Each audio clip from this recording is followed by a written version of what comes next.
Willkommen zurück zu Folge 2 von The Beginner's Guide. In der letzten Folge haben wir die ersten 5 Kapitel bereits absolviert, sind quasi frisch in Kapitel Nummer 6 hinausgehen aus Januar 2009. Diese Szenerie ist uns bekannt. Naja, hier kann ich nicht mehr zurück. Hier konnten wir letztes Mal nicht ganz so viel machen. Ach, du verlässt nun. Aha. So, this, combined with the entering game from earlier, tells us that Coda believes his games are connected somehow. It could even be that the stairs game and the puzzle game are literally connected in between this and the entering game. There's a bigger picture that all of his games are meant to play a role in, some larger meaning that we won't be able to grasp until we've seen all of them. And once we have, we can step back and start to understand what exactly that bigger picture is.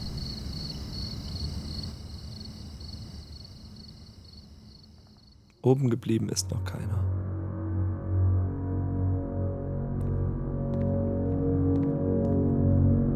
Kann ich schweben oder? Nein, ich gehe. Okay. Let's talk about video game development for a second. Ja. Every video game runs on what's called an engine, which determines what the game can and cannot do. So in other words, the engine is a set of tools for game development. The Streetwise Fool. To make all of these games, Coda is using an engine called Source. Like all engines, Source has certain things that it does well, and it has certain things that it does poorly. One of the things that it does very well is boxy linear corridors. That's why so many of Coda's games are set in these large, flat, empty rooms, is just because he's working with what the engine does well. Oha. Da wird's ja mega abgefahren. The tools available to the creator shape what kinds of creative work they're going to end up making. You might consider paying attention to the architecture in Coda's games to notice how they seem to stem from an engine that's very good at producing linear, boxy corridors. Nehmen wir mal an, ich muss nach unten, aber das sieht ja aber völlig abgefahren aus. Kann ich hier so lang?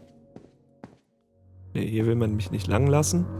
Dann gehe ich doch mal hier. Boah, das ist ja hier völlig abgefahren. Ich komme jetzt auch nicht mehr. Doch, ich komme noch zurück. Das sieht fast aus wie Tetris hier, nur so ein bisschen. Ich kann jetzt auch springen. Und dann diese...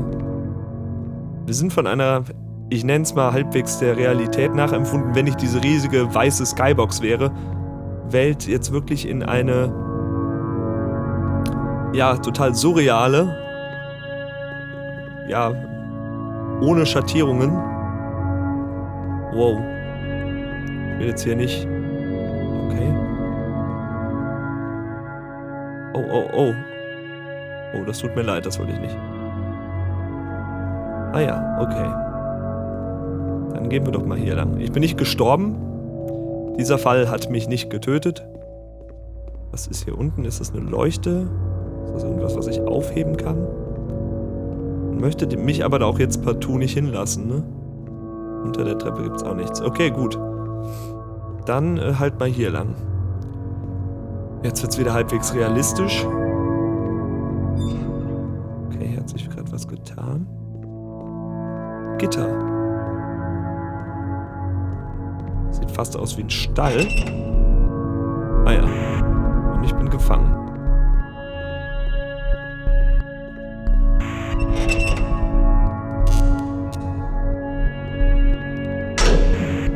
Man hört Elektrizität und jetzt bin ich in einem Aufzug. Okay. Hä? Ach, hier lang soll ich. This prison, funny enough, in Coda's original design, the doors stayed shut for a full hour before letting you go. If you don't mind, I think we're gonna skip that. Kein Problem. This is something that he and I used to argue about a lot. You know, whether a game ought to actually be playable, whether it means anything if no one can get through it. And I would always defend that, you know, all this work goes into the game, why not make it playable and accessible? And so we just got into heated arguments over it, and there was one time that after one of these conversations, he went home, and a day or two later, he sent me a zip file entitled Playable Games that was full of hundreds of individual games, each of which was just an empty box that you walked around in and nothing else. Believe me, I replayed every single one of those just to find out if there was like a gag hidden somewhere. There wasn't.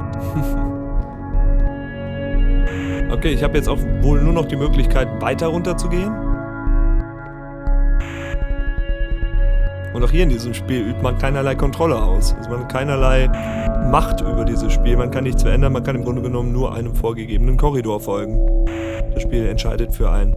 Aber, ja, das mit diesem Stanley Parable hat übrigens auch so eine Szene, wo man 4 Stunden lang ein einziges Minispiel spielen muss, um ein geheimes Ende zu spielen. Das habe ich jetzt nicht gemacht, weil, ich habe zwar so, guck mal, wieder diese 3 Punkte.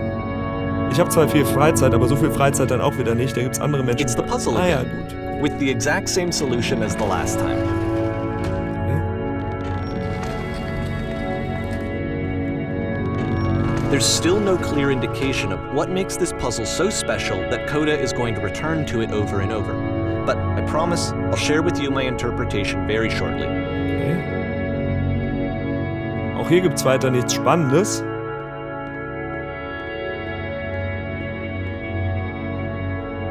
Außer diese roten und dunkelgrauen Paneele an den Wänden.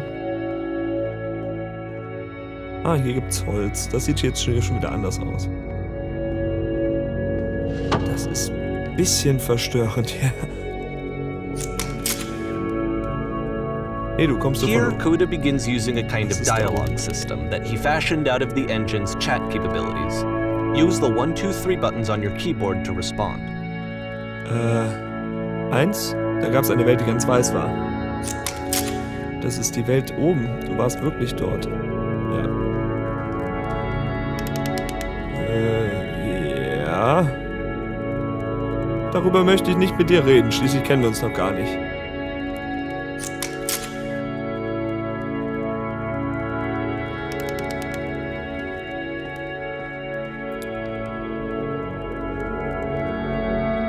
Lasst es mich euch beschreiben. Ich werde euch sagen, was euch da drüben erwartet.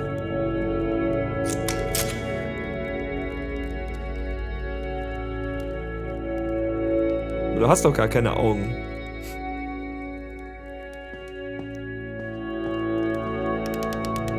Ach so, komme ich jetzt hier hoch? War das eben schon da? Hier sind nochmal 3 Menschen.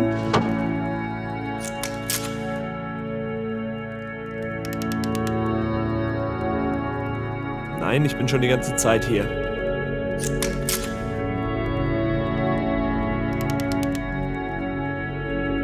Hä? Warum sollte ich mich in den schwarzen Bereich setzen?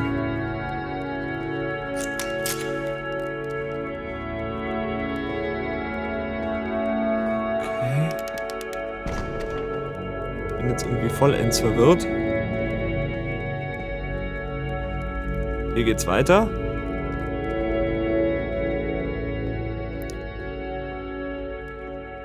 Jetzt ist das erste Mal, dass ich eine Art Wahl habe. One last descent down to the final floor of the level.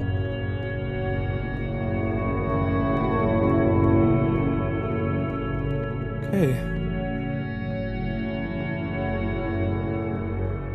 Die Lampe aus dem Titelbildschirm. Das sieht mir aus wie so ein Apartment-Block aus Amerika. It's a lamppost. Okay, I can't tell you quite why, but for some reason, Coda fixates on this lamppost. It's going to appear at the end of every single one of his games from here on out. I'll tell you what I think. I think that up to this point, you know, he's been making really strange and abstract games with no clear purpose, and maybe you can only float around in that headspace for so long. Because now he wants something to hold on to. He wants a reference point. He wants the work to be leading to something. He wants a destination, which is what this lamppost is. It's a destination. We're going to see it in the work as well. His games are just going to become a lot more cohesive, a lot more fully developed, with more of a clear idea behind them. And as we go, that idea will get clearer and clearer and clearer. So, ja, es ist auch wirklich eine sehr schöne Lampe. Finde ich schön. April 2009. Dieses Spiel ist mit dem Internet verbunden. Beim Herumlaufen kannst du Notizen hinterlassen. Alle Notizen, die du siehst, wurden von anderen Spielern hinterlassen. Das glaube ich nicht, ich bin nämlich offline. Netter Raum, von wegen. So first off, I'm sure you can deduce this, but this game is not connected to the internet. Ja, gut. All of the notes that you're gonna see have been written by Coda. This was actually the first game of his that I ever played. This was shortly after I met him at a weekend game jam in Sacramento, where I grew up. I saw him working on this very level, and it was just so different from anything that anyone else was doing. So right away I was like, I have to be friends with this person. In retrospect, I think I was probably a bit too pushy, trying to get his attention. I was over-enthusiastic. But he was very gracious about it and very patient with me. And I cooled off eventually. Oh, feel free to skip over any of these notes if they're not doing anything for you. Nothing extra is going to happen if you read all of them. Either way, to me they convey a sense of loneliness. I see this person who's filled with thoughts and feelings and beliefs and has no way to express them except as scattered and unheard voices in a game that wasn't meant to be played. Das ja irgendwie... But it's ironic, isn't it? That in playing this game and seeing how alone Coda often felt, that we get to know him better and actually kind of connect with him. And I have to be honest with you, this idea is really seductive to me. That I could just play someone's game and see the voices in their head and get to know them better and have to do less of the messy in-person socializing. Okay. I could just get to know you through your work. I think this is why I always liked Coda's games so much, is because it felt like they let me have that connection. I felt as though he was inviting me personally into his world. And then I feel less lonely too. Aber das kann doch keine Ersatzhandlung für menschliche Interaktion sein. Ich meine, das gibt's ja immer wieder, die Theorie, dass man einen Künstler durch sein Kunstwerk kennenlernen kann. Ja, okay, eine Eiche will ich hier jetzt ehrlich gesagt nicht finden. Hey Leute, wer hat Lust zum Quatschen? Coda wahrscheinlich nicht. Ich weigere mich zu glauben. Hintern, Popo, Arsch. Na, wer sagt's denn? Ich muss aufs Klo. Bitte erkenn mich doch. Hier gibt's nichts, verschwinde, ignoriere das einfach. Okay, die Tür scheint interessant zu sein. Kostenloses T-Shirt, hey, kaufe ich doch, nehme ich mit. Muss hier raus, warum Tür zu? Wie geht Tür auf? Sesam, öffne dich. Macht ein Spiel mit einer Tür. Tür lässt sich nicht öffnen. Danke auch. Mal Silent Hill 2 gespielt. 90% der Türen in Silent Hill sind kaputt. Irgendwann werde ich die Person, die das hier fabriziert hat, kennenlernen. Oh, das klingt nach einer Bedrohung. Ich helfe anderen, wenn ich mich dadurch gut... Ach Gott, wie viele gibt's denn davon? Neuer Raum. Lass das läuten, das treibt dich an, stimmt's? Ich will begehrt werden. Hier ist es nicht sehr voll. Habe Angst, was zu schreiben. Ich will nicht, dass mich andere bewerten. Und unterletzen und jeder zum Poeten wird. Alter, lass gut sein. Kannst hier reingehen, glaube ich. Also ich bin jetzt einfach mal so frei und ich skippe das so ein bisschen. Mich interessieren diese ganzen Dinger natürlich. Schon so ein bisschen. Kann ich hier irgendwie springen? Nee, kann ich nicht. Ganzen Notizen, aber ich glaube, wenn ich diese ganzen Notizen noch lese, sind wir übermorgen noch hier dran. Ich glaube, das führt zu nichts. Ja, das glaube ich nämlich auch. Ich brauche jemanden zum Reden. Das soll eine Notiz sein. Nun, die ignorieren die anderen Zettel. Ich bin in Gefahr. Ich nicht. Glaube ich zumindest. Wenn diese Notiz ist höher als die anderen, die hier. Wer das hier gemacht hat, hat echt Probleme. Irgendwann sterben wir alle, auf so zu tun, als wärst du jemand anders. Okay. Der hier ist im Boden. Er war es selbst, das schrecklichste Wesen, was man sich vorstellen kann. So, hier bin ich. Ja, das sind wir alle. Es muss aber einen Grund geben. Sein schrecklichstes Geheimnis hat er gut gehütet. Ich habe das Spiel geschafft. Ich noch nicht. Mehr Räume? At the end of this level, we're going to see the puzzle again. And here, I'll tell you what I think the puzzle means. Okay. Each of these games represents an idea that was on Coda's mind at the time that he was making it. And the puzzle is a way of closing the door on a previous chapter of his life before moving on to the next one. Ja, dieses zugegeben sehr, sehr, ja, dieses Flüstern, was nicht unbedingt die Atmosphäre besonders wohlig macht. After exploring a theme that, he might find difficult, Coda can then place this puzzle that he knows has a reliable solution, he understands exactly how it works, and so it gives him a simple mechanism for moving on.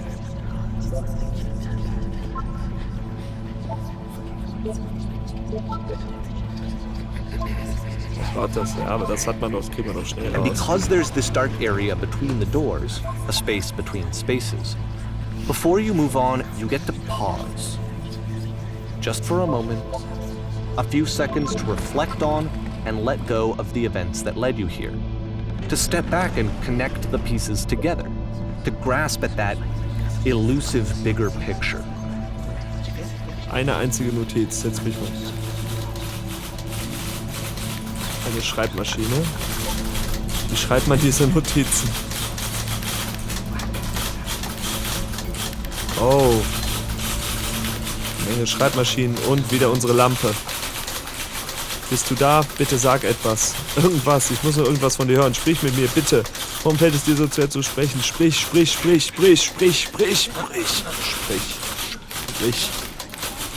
Ich spreche doch. Hört mir doch zu. Mai, Juni 2009. Auch Pornostars leben nicht ewig. Okay, this one is tough. It's gonna kinda just spin its own wheels for a few minutes. Hang with it. Wir hängen with it, aber erst in der nächsten Folge, denn das war's für Folge 2 von The Beginner's Guide. Ich freue mich auf die nächste Folge. Mal sehen, was Kapitel 9 Flucht so alles für uns bereithält. Bis dann. Ciao.